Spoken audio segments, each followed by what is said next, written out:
Hey, it's Benji Cole, son of Al Cole from CBS Radio and host of People of Distinction, the talk that gives an in-depth view of some of the most dynamic, intelligent, and successful people on the planet. Run to our website, peopleofdistinction.org for more info, or you can always email me directly at benji@alcoleenterprises.com. And on the line with us today, we have James Benedict. We're going to be discussing his amazing novel, End of Time, The Devil Wants Your Soul.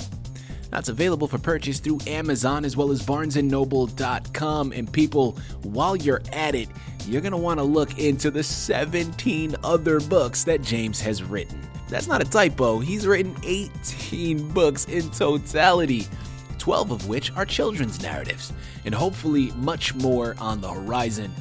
So, of course, the anchor for today is all about End of Time. But you're going to want to check out all of the other books that he's written as well, because I promise you, there's something there for everyone.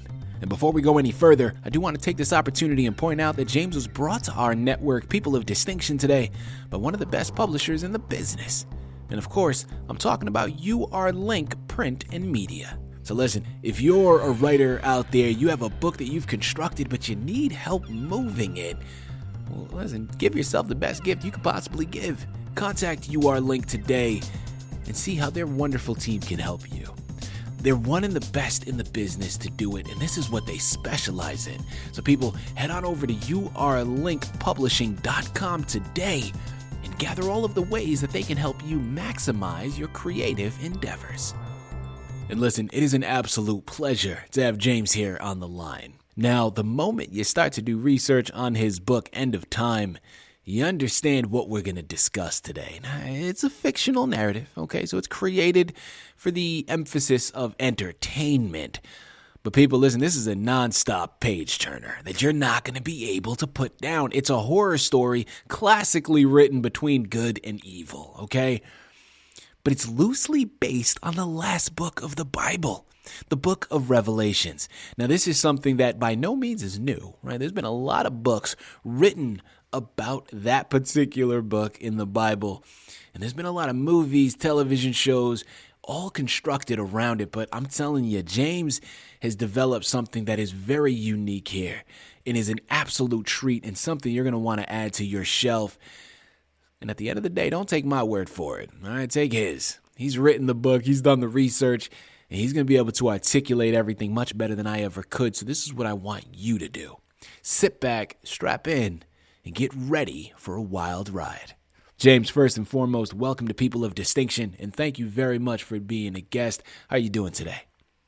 I'm doing fine, and thank you for that fine introduction. Absolutely. Listen, man, you started it, okay? I was just following the roadmap that you've put down, but it is a wonderful delight to have you here. I know my listening audience is thoroughly looking forward to this. Before we jump into the book, though, James, I do think it's important to learn a little bit more about your background. So please, let's start there. Tell us a little bit more about yourself. Okay. I was born in 1949, and I was raised in Maine, and I was educated in Maine. I went to the Maine Maritime Academy and graduated from there, class of 1971, shipped out in the Merchant Marine, shipped out along the west coast of Africa. We hit the countries along from Dakar, Senegal to the Cape of Good Hope. And we hit countries like Monrovia, Liberia, Lagos, Nigeria, and so forth. While I made a few of the cruises over there, I was disturbed with some of the things that I saw. And in particular, the Biafra Revolution in Lagos, Nigeria. The first time I shipped, I was a cadet in 68, and the revolution was going on, and there was much extermination between the tribes of women, children, as well as the warriors. That bothered me, and as I kept seeing different things as I shipped out, I got talking to a military chaplain, and he said, with your high concern for humanity, he says, have you ever thought of studying for the priesthood? Well, to make a long story short, I said no, and he said, make a retreat. So I did. It was a Benedictine monastery, And I actually entered the Benedictine monastery in due time. And I spent 3 wonderful years there studying for the priesthood, but I left before simple vows. Once I left there, then I worked for International Paper as an engineer for 34 years, which brings me up to my retirement. And I've been married to the same wonderful woman for 47 years. We raised 2 children, and I have 5 grandchildren and 5 step-grandchildren. And I enjoy writing in my retirement. There you have it. Fantastic. James, without further ado, the anchor is all about your book, End of Time, The Devil Wants Your Soul. Tell us a little bit more about your novel. It begins in New Canaan, Connecticut. They have a bizarre murder, 23 decapitated bodies. And the chief of police is overwhelmed. He needs help, so he calls in help for the forensics and the extra detective investigation. But he calls his old-time friend, Police Chief Patrick Mahoney, who's the police chief in White Plains, New York. As they're going through and doing their investigation,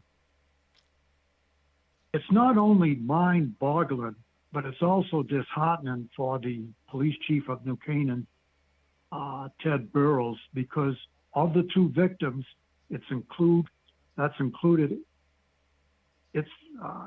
his parents. They're part of the 23 victims. And in each victim, they're not only decapitated, beheaded, but they have a puncture wound in their heart, and it's very confusing.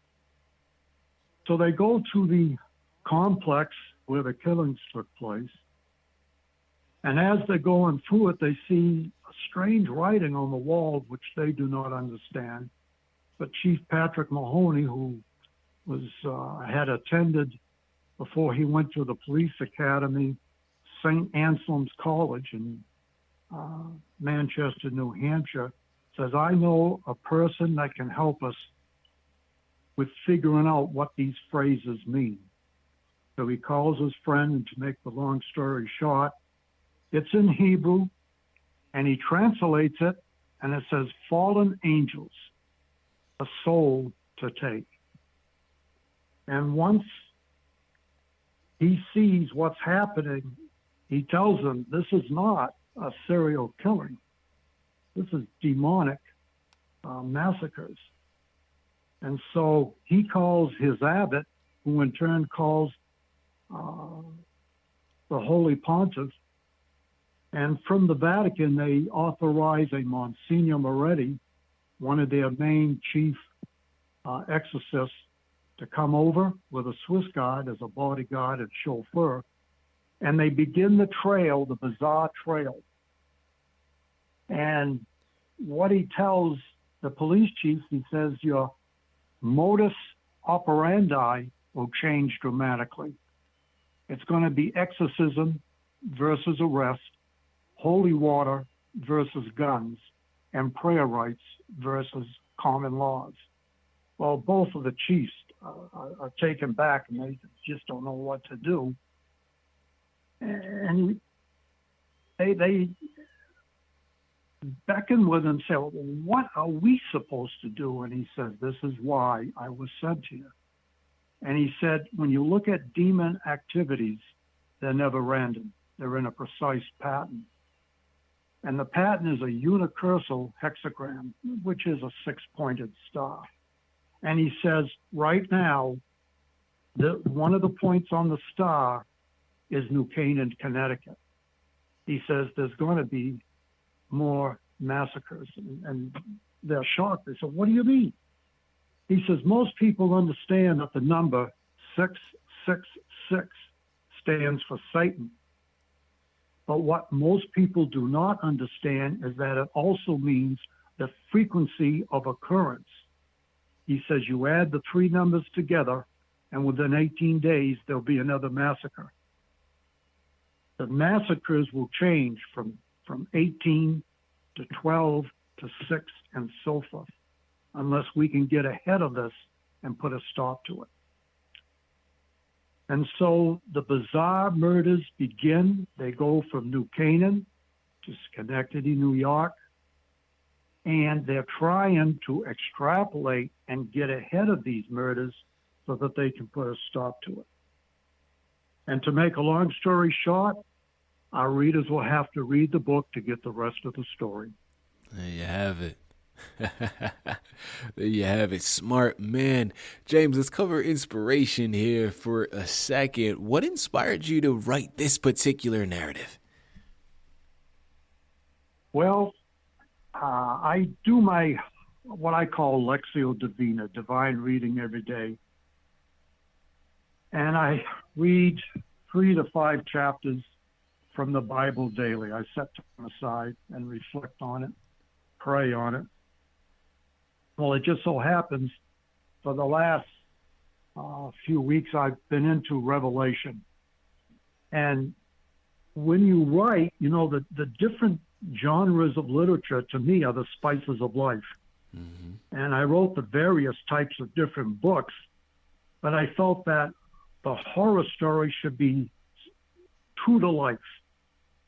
What's going to affect all of us, and the end of time that's in the Bible certainly does.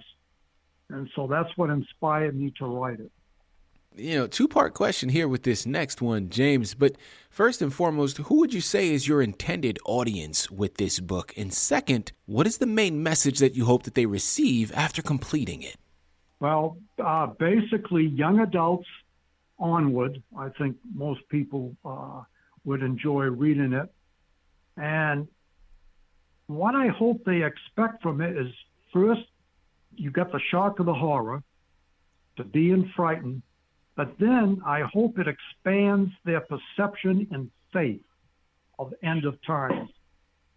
You know, that brings Hopefully that answers your question. No, it absolutely does. And it brings up a curiosity from myself. Because when we're talking about the end of times, James, this, of course, as I mentioned when we first began, this is not a new topic matter, right? I mean, there's been so many novels written around the end of times, right? And there's been so many novels written about the book of Revelations in the Bible.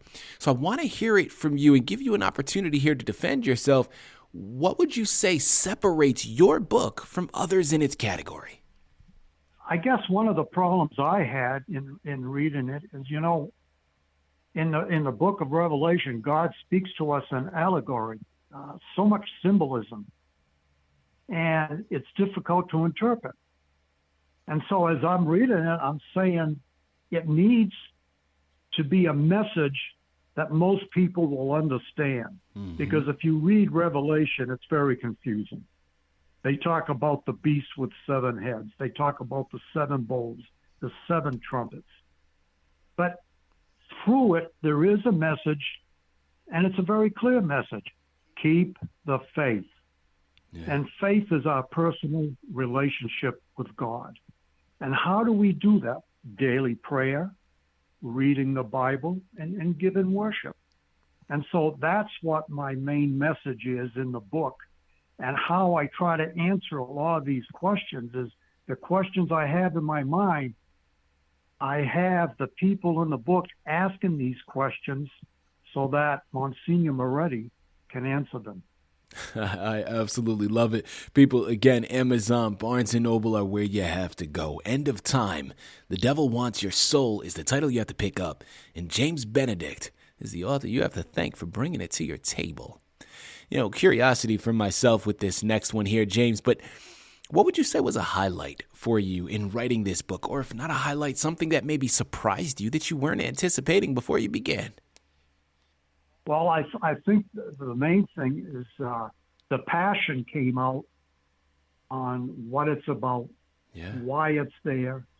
And when you start looking at what's going on in the world, I think everybody gets a little despondent. I mean, the war that's going on in Ukraine now, let's face it, we aren't at the best times with Russia and China right now. Yeah. There's things going on with North Korea and so forth. It's easy to get very despondent. that's the purpose of our faith, is so that we can live through it and survive. Absolutely. And I want that to come clear in the book.